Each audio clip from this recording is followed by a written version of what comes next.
Një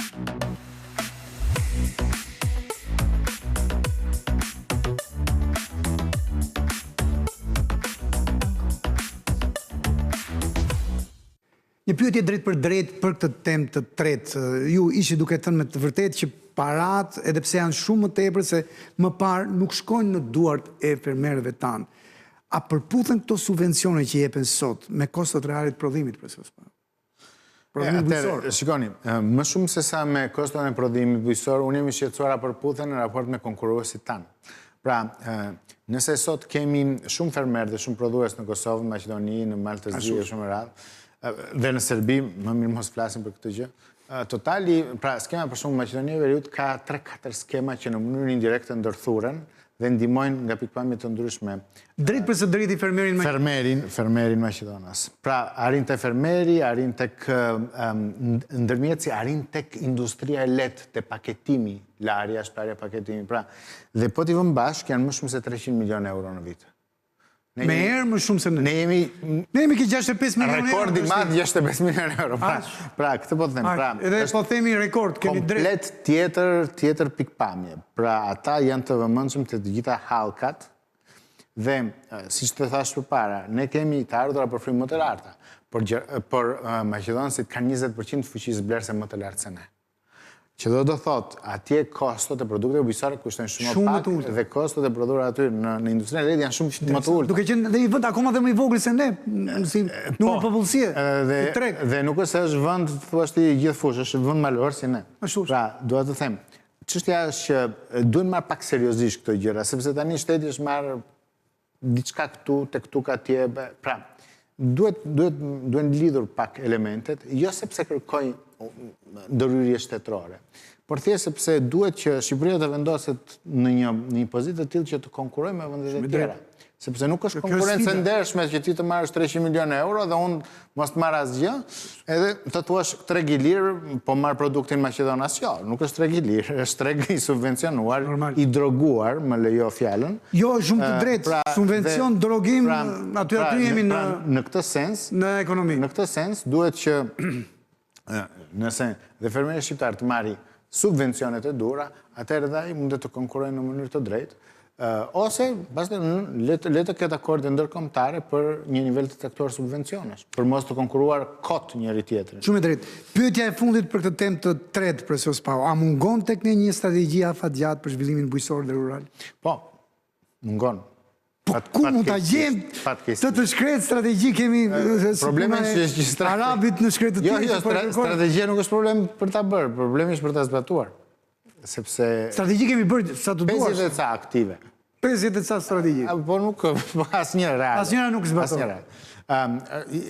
Është bërë një publikim, me thënë të vërtetën, unë kam pasur fatin të isha prezantues dhe intervistues e doktor Linda Ramës, e cila pikërisht po me institutin e saj kishte bërë një strategji, por kjo strategji parashikonte mirë në topikat e veta një zhvillim drejt IT-s, drejt shërbimeve, kështu me radhë, por pikërisht haronte këto elemente, kishte përfshirë dhe pjesërisht deri një farmasë industrinë përpunuese, por haronte elementin bazë që është bujësia. Pa bujësi nuk kemi... Sepse e konsideronte shumë problematike. Po fakti që një problem është ima nuk do me thënë që nuk duhet të merresh. Jo, kurse si jo. Në këtë sens, unë besoj se duhet të ripar kjo çështje dhe duhet të ripar pak edhe hallkat e procesimit të produkteve, sepse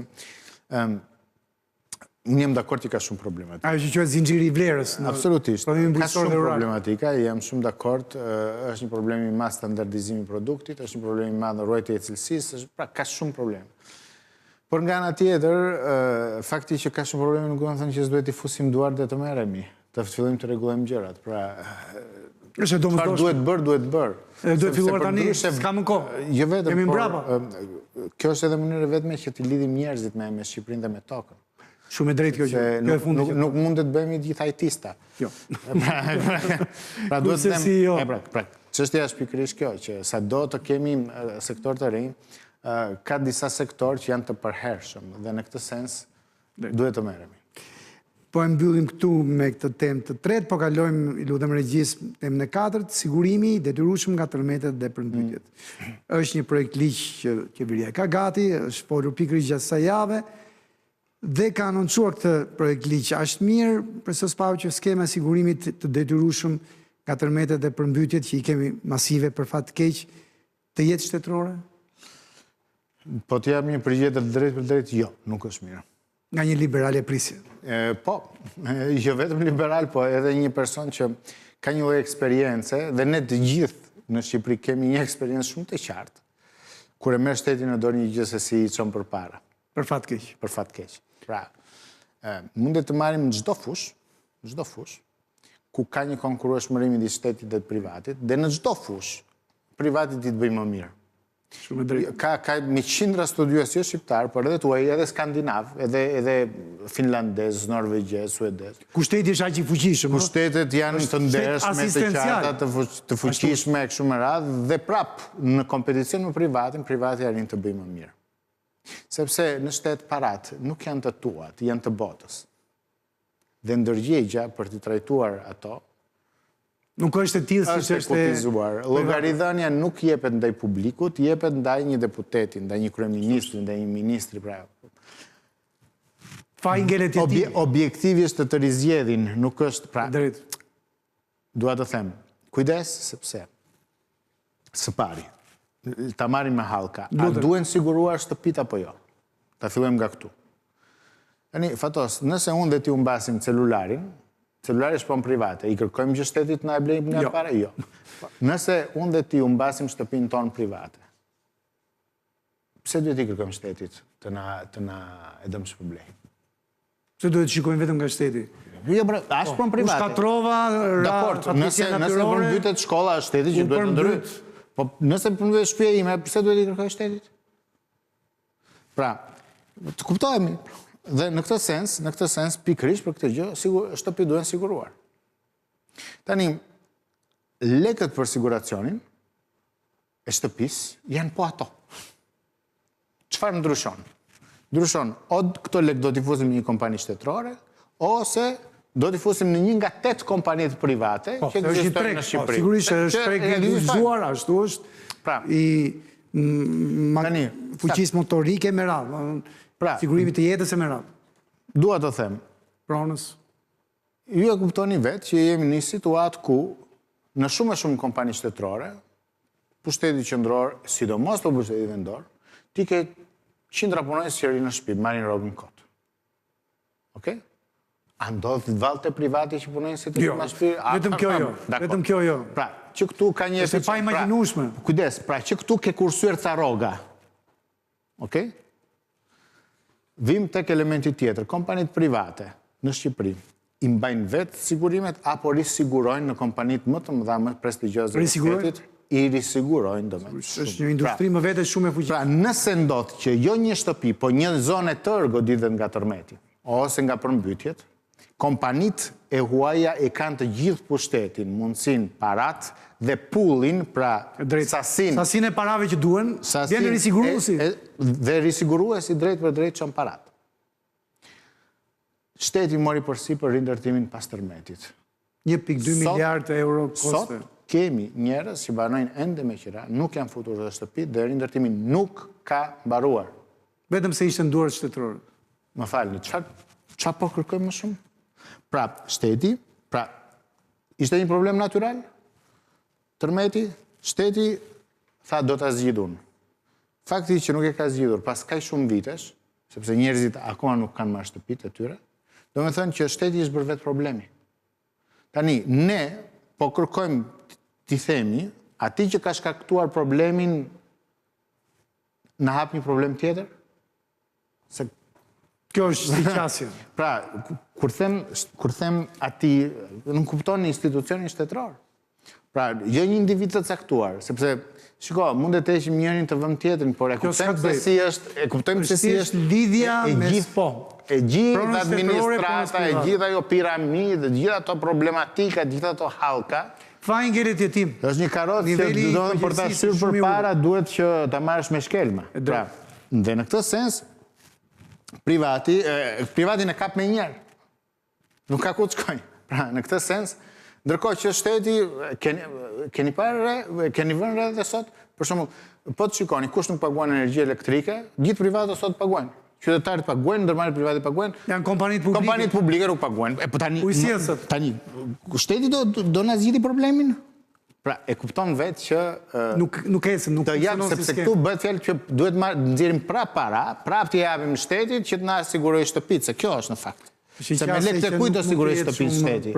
Pra, në këtë sens, po, jam dakord që së paku për shtëpinë e parë, se mund të ketë njerëz që kanë 10 shtëpi, por të ketë një detyrim ligjor që së paku për shtëpinë e parë, ti kesh detyrimin të sigurohesh. Dakord. Po këto para ku duhet të shkojnë? Ne shikojmë që po ndodh edhe me pensionit. Kur ti ja çon kontributet, ti merr shteti nga rroga, përfundon që merr 200.000 lekë pension. Nëse do ja çonin po të jenë shumë privati, do merrin minimumi 2 fishin. Me skemat e privatit. Me skemat e privatit. Tu jemi, kanë mbi 10 vjetë që janë funksionale, skemat e privatit, asnjëri nuk ka pasur problem falimentimi, ndërkohë që skema shtetërore ka falimentuar dhe shteti vë para shtesë. Ashtu. Tani, shpepatërica. Pra, duhet të them, mos po bëjmë gjë të kundërtën e çfarë duhet bërë, duke marrë parasysh situatën ekonomike dhe faktet që na kanë çuar deri në këtë pikë. Edhe pse e kuptoj edhe ju keni argumentat tuaja shumë të forta që të mos jetë qasje shtetërore e sigurimit detyrueshëm, megjithatë ky sigurim duket se do të kalojë në ligj dhe do të realizohet. Në gjykimin tuaj, pyetja e fundit për këtë temë, a duhet ta zëvendësoj ky sigurim ndihmën e drejtanishme të shtetit, sepse ju thoni me të drejtë që shteti e mori përsipër, ende ka njerëz me qira që nuk e kanë shtëpinë e tyre. Shteti e mori përsipër ndoshta sepse nuk kishim neve sigurim të plot të atyre shtëpive të shkatruara në institucionet siguruese private. Ndoshta ishte kjo arsyeja themelore. Jo, arsyeja themelore nuk është kjo. Arsyeja themelore është një tjetër, e këtu duhem tërësisht i ndershëm. Ju lutem. Nuk është se kur ratërmeti njerëzit nuk e dinin që shtëpit kishin private. Se shtëpit private kishin, por aty ka dash shefit t'i sigurojnë shtëpit. Shumë e thjeshtë. Shteti e ka marrë përsipër për një arsye shumë të thjeshtë. E ka marrë përsipër sepse elektoralisht kjo ishte e leverdishme. Kanë ndërhyrë thjesht për pikë zgjedhore. Natyrisht, në sensin, po kjo është normale, pra kushdo të ishte kryeministër, kandidat për kryeministër. Çdo lloj qeverie pavarësisht nga ngjyra politike. Problemi është që ato lekë i kanë marrë nga ne. Nga ne të tjerët që... Buxheti i shtetit kanë taksat tona. Pra, nga taksat tona. Tani, ideja është që unë po i rindërtoj me paratë e mia shtëpinë dikujt tjetër që e ka shtëpi private, nuk është se shtëpia ime. Pra, edhe kjo ndodh, dakord, duhet të them, jemi komunitet, mundet të ndodh. Normale, mund të është konsideruar dhe është. Por, nga ana tjetër, kur ka zgjidhje më inteligjente, pse mos ta bëjmë? Shumë të Kur ka zgjidhje, po problemi, a ka zgjidhje, a është bërë zgjidhje, fakti që ende sot kemi disa qytete fantazma të ndërtuara dhe të lënë aty. Shumë e drejtë. Do me thënë që nuk ka funksionuar. Nuk ishte bërë zgjidhja. Edhe pse janë hedhur aq shumë para. Pa folur për auditimin e parave, si janë përdorur. Pa hyrë atyre. Pa hyrë atyre, sepse në një kohë kur çmimi për metër katror në ndërtim nga privat ishte 300 euro për metër katror, u inauguruan shtëpi që ishte 800 euro. Ose 2,5, 3 herë gati. Po lëm këtu temën e 4, po marrim temën e fundit, por jo për nga rëndësia, besimin e ekonomi për këtë vit 2026, pse biznesi beson, qytetari, konsumatori ende nuk është aq besues. Sipas Bankës së Shqipërisë, profesor Spao, janari i këtij viti që sapo mbyll, ka nisur me rritje të besimit në ekonomi nga të gjithë sektorët e ekonomisë. Pse sipas jush? Ka disa elemente që vinë dhe nga brenda dhe nga jashtë vendit. Së pari, duket qartë, Shqipëria për shembull ka hapur të gjitha ato që janë kapitujt e integrimit, është sinjal pozitiv edhe për biznesin. Asnjë diskutim. Është klimë mirë. Edhe çfarë vjen nga jashtë si bizneset e huaja drejt Shqipërisë, pra, sepse flasim qartë, biznesmenët e Shqipërisë nuk është se merren vetëm me Shqipërinë, kanë njohje, ortak, kanë interesa madje edhe eksportojnë. Pra, janë në këtë sens, kanë partneritet. Ka një mjedis pozitiv, më pozitiv rrodhull Shqipërisë. Dhe një element tjetër është që fundi i vitit ka qenë një fundi i vitit pozitiv nga pikpamja ekonomike, pra shpenzimet e dhjetorit, por edhe të fillimit të janarit kanë qenë të mirë. E gjalluruan disi ekonominë. Ka qenë, kujtet kam bërë një artikull që është ekonomia e fundjavës, por në këtë sens... Shpenzimet janë përqendruar në fundjavë, jo keni shumë të drejtë në atë arsjetimin pra gjithashtu, dhe natyrisht biznesi ka ndjerë këtë vrull, e ka ndjerë. Natyrisht nuk mund të zgjasë gjithë vitin, por çështja është që kërkesa është e lartë në treg, ka qenë pozitive, niveli i likuiditetit ka qenë i mirë. Dhe në këtë sens ka qenë, si them, edhe fillimi i janarit ka qenë relativisht pozitiv. Natyrisht tani ka ardhur një qetësim i situatës, është normale, sepse në tremujor shqiptar i vitit kështu është, domethënë ka një nivel më të ulët, por në raport me nivelet e ulta të viteve të kaluara ka qenë pak më është më lart, shumë e drejtë. Dhe në këtë sens biznesi e ndjen këtë gjë dhe ndjen që gjithsesi pra përqasja është përqasje pozitive. Natyrisht, nëse shikojmë konsumatori ka frikrat e veta dhe është normale që të jetë kështu, sepse është ende mosbesues, keni shumë drejtë. Jo vetëm, por po të shikojmë pak më gjërë shqiptarët në përgjithësi, frika e tyre kryesore është paqëndrueshmëria e vendit. Ndërkohë që po të shikojmë historinë ekonomike të Shqipërisë nga viti 98 e tej, Shqipëria është një nga vendet i treti ose i katërti në gjithë kontinentin evropian që ka rritje më të lartë, nga 98 deri më sot. Pra, teorikisht qytetarët duhet ishin në të kundërt, pra duhet ishin shumë më optimist se sa biznes supermarketit. Por pikërisht sepse kjo ekonomi ka qenë në presion të vazhdueshëm të politikës. Më lejo të lutem. Ka qenë, si them, e lehtë për të rritur, sepse nuk ka pasur kufizime që janë garancit ndaj individëve, ndaj punëtorëve. Kjo është shumë rëndësishme. Duhet të them, është rritur në mënyrë gati spontane. Ndonjëherë kryeministri në mënyrë jo të pëlqyeshme, po tha hajdeni këtu te ne kemi sindikata. Në mënyrë indirekte, në Itali. Po, kur ishte në Itali, por në mënyrë indirekte ai po thoshte nuk kemi shumë rregulla. Ato rregulla janë mirë për punëtorët se bin të ndjen më të sigurt. Po në ato vende papunësia është më e lartë. Sepse ai që merr dikën në punë e mendon 2-3 herë. Kurse këtu të marrin leçëm, edhe mund të heqin leçëm, por dhe natyrisht kjo krijon një stres në jetën e përditshme të individëve, që duhet japin më shumë. Po nga ana tjetër, vendi pikërisht nga ky tension, ta quajmë kështu. Tensioni i mirëfillt është. Është tensioni i mirëfillt, nga ky tension edhe për vetë biznesin, sepse e vërtetë është që edhe biznesi ndjen tension, nuk është se ndjen vetëm punëtorët. Tensioni çfarë tensioni? Pra janë të gjitha allkat, po ama është një tension pozitiv që ka bësh të vraposh më shpejt, të kërkosh më shumë, të arrish më shumë, dhe kur ti shikon që arrin, tensioni nuk zvogëlohet. Rritet dhe më shumë se thua, atëre bëra këto hapa, atëre mund bëj edhe këto tjera. Pak naqë, do akoma dhe më tepër. Do akoma dhe më tepër. Oreksi vjen duke ngrënë, thot latini. Sakt. Pra, në këtë sens, pra qytetarët janë mësuar me një Shqipëri tendencialisht të paqëndrueshme, ndonë se ka qenë paqëndrueshme po pozitivisht, por nga ana tjetër ka qenë e paqëndrueshme. Pra nuk i ka pasur këto garanci, këto rjeta që ka Europa perëndimore. Sakt, nuk mund të jenë të mbrojtur, e the shumë mirë. Prandaj ka pas dhe tendenca emigrimi. Por po të shikojmë, ata që kanë emigruar 20 vjet përpara me shqiptarët që kanë ngel këtu, kush ka më shumë të ardhur asot, kush ka më shumë pronë asot. Taktushmit. Do shikoni që nuk janë ata që kanë ikur. Jo, pra në këtë sens ata mundet të kenë bërë një jetë më të qetë, por këta janë bërë më të pasur. Bukur kjo përcaktimi juaj i fundit.